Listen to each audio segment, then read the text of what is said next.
Hello, আসসালামু আলাইকুম everyone. আজকে আমি নান রুটি বানাবো বাসায়। দেখেন, প্রথমে হচ্ছে ময়দা নিলাম, তারপরে ইস্ট দিলাম, তারপরে সামান্য একটু লবণ দিচ্ছি, তারপরে চিনি দিচ্ছি একটু, তারপরে দিচ্ছি ঘি দিয়ে ভালো করে মিক্স করে নেব। নিয়ে একটু দুধ দেব, দুধ দিয়ে হালকা মিক্স করে নিয়ে একটা ডো তৈরি করব, করে 30 মিনিটের জন্য রেখে দেব। দেখেন ডোটা কীরকম নরম হয়ে গেছে। রুটি বেলতেছি, বেলার পরে এই যে আমার হচ্ছে সব কিছু প্রায় রেডি। এগুলো কি হয় এরকম? আমি তো জানি না, আজকে প্রথম করতেছি। দেখি, ঢাকনা দিয়ে রেখে দিয়ে আমা তো দেখছি সত্যি সত্যি নান রুটি হচ্ছে। হ্যাঁ গাইস, অনেক সুন্দর হচ্ছে। হালকা করে তেলে ভাজতেছি, আবার একটু অন অফ করে দিচ্ছি গ্যাস, দিয়ে আবার ভাজতেছি। অনেক সুন্দর হয়েছে দেখতে রুটিটা, একদম নান রুটির ঘ্রাণ চলে আসছে। আপনারা সবাই বাসায় চলে আসবেন নান রুটি খাওয়ার জন্য। দেখেন আমার নান রুটি তৈরি করা।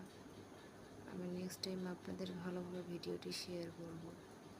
সেভাবে ভিডিওটি শেয়ার করতে পারিনি, ভাবতেছি ভালো হবে কি হবে না, তারপরও ভিডিওটি করা আমার। দেখতেছি সুন্দর হচ্ছে ভিডিওটি, নান রুটিটা অনেক সুন্দর হচ্ছে। সুন্দর করে পরিবেশন করব। নান রুটিটি ফুলে উঠতেছে।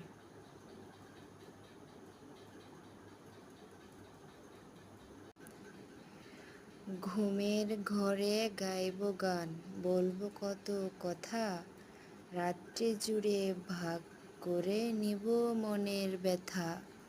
তোমার সুরে দিব সুর, রাখবো হাতে হাত, একসাথে কাটবে জীবন, কাটবে সারা রাত। হ্যালো, আসসালামু আলাইকুম এভরিওয়ান। আজকে আমি জানি না পারবো কি না, চেষ্টা করতেছি নান রুটি বানানোর।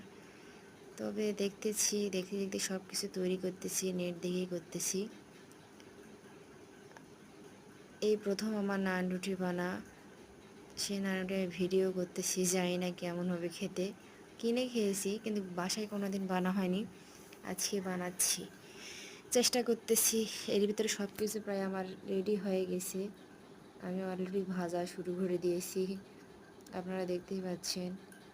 হ্যাঁ সত্যিই তো, সব কিছু তো ঘ্রাণটা একদম